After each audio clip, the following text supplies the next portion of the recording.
cultural nature involving security with my buddy from Chicago, Sean Ahrens of AEI, Affiliated Engineers.com. We're going to talk about the recent Texas church shooting. Unbelievable. But, I hate to say it, Sean, not unexpected. I mean, this is the world we live in. It's crazy.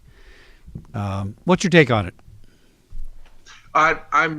I'm shocked as you are. I think that you would think that a church would have some aspect of deterrence factor, just recognizing those of faith, or even if you don't have any faith, you have to have some thoughts that there might be a calling at the end of this, right? And it just kind of shows that any target is potentially susceptible to this type of an attack.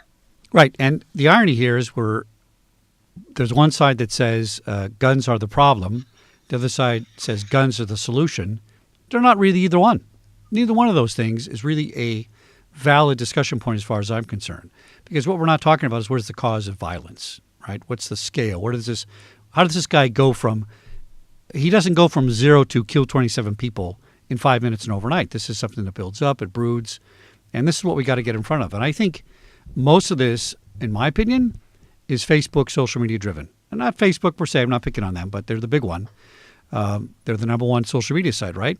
And so when you hate your neighbors, you literally hate your next door neighbor on Facebook and call them out publicly. That is extreme aggression.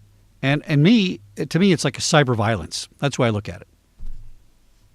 I agree with you that I think the cyber violence, if you will, is an extenuation of a bigger problem, which is mental illness and the inability to cope and the changing in cultural, aspects of communication, right? Now we don't talk with people. We don't get to see both the somatic as well as the verbal intensity. You just get a text. And what does that mean? And in some instances, the text is just full of emojis. You can almost need like a decryptor ring to read it.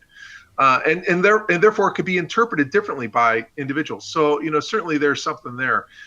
I think one of the things that, our listeners would like to hear is, how do we focus on this, preventing this, from a response standpoint? Churches are really difficult, houses of worship are very difficult to manage because you basically have one entrance in and one entrance out. And, yeah, that's true. And, for all intents and purposes, it's a shooting gallery, right? So. Right. What do we do to, prevent this? And I think that might be a good dialogue to have and for our listeners to carry forth to their respective places of worship in hopes of preventing this in the future. Well, I'm going to suggest to you that you'll never prevent it, right? A fortification model is not going to stop this because eventually your fortification will be defeated.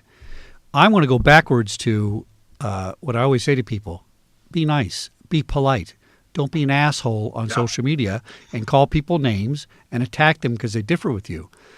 I'm not so sure it's mental illness, and follow me on this track, right? So let's say you and I have some disagreement about something, and I go nasty, and instead of discussing this with you because I disagree, I start calling you names. You get defensive, right? And that just escalates. And we've all seen this happen in our lives with somebody in school when we were kids or the workplace or something like that. And if you don't stop the escalation right there, one of two things happens.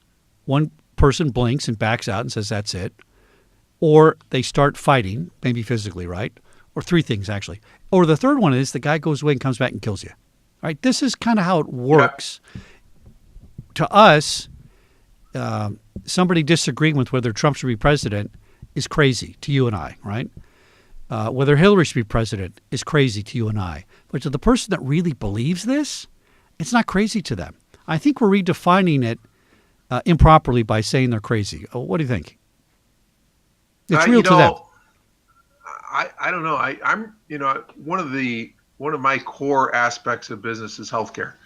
And I am constantly seeing the challenges in healthcare that are relating to behavioral health, as well as drug diversion, and just the opioid crisis that we're having here, as well as synthetic crisis.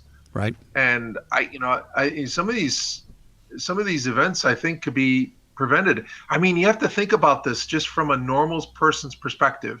Who goes in and kills 20 people? I totally agree with you, right? With one individual, you got a problem with them, bully or whatever, you target that bully. But who targets a mass of people like the Las Vegas shooting or the church shooting? It just seems that, there would be that aspect of the psyche that would say, this is not right. I don't have a problem with these individuals. He didn't have a problem with all of those individuals. Right. The Las Vegas shooter didn't even know who he was shooting at, right? So I think there's an aspect there that, there's some potential issues. But you can't submit, though. You can't be crazy and carry out a complicated task like that, all right? There's planning involved in that. There's thinking.